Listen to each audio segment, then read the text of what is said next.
I'm thinking right now for me, most dangerous game on the schedule. Like, how many quarterbacks that Alabama's going to face this year have a win against Alabama?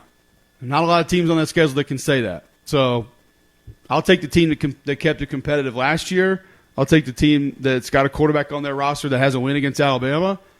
And if they stay healthy, I think a little bit of a formula that could make life difficult for Alabama and push them to the brink last year, I'm going to say it's Auburn in the last game of the season.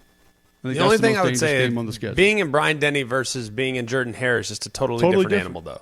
That's the only thing I would say. I think Auburn matches up pretty well. I mean, they can if they can get the stretch run going, they can, I guess, somewhat neutralize the end man of the line of scrimmage defensively. What's the best way to neutralize a great pass rusher? Run right at him. So there are, you get Will Anderson thinking, you get, Dallas thinking, shoot, man, just do off stretch zone, misdirection, bootlegs, go with jet sweeps around the edges, leave them unblocked, do zone reads, leave them unblocked. I mean, that's the way you neutralize an edge rusher.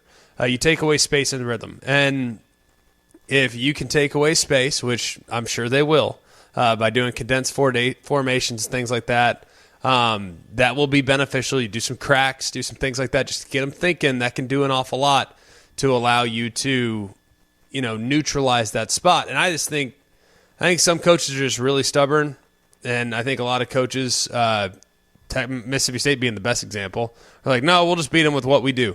Well, I don't see Auburn as that type of team.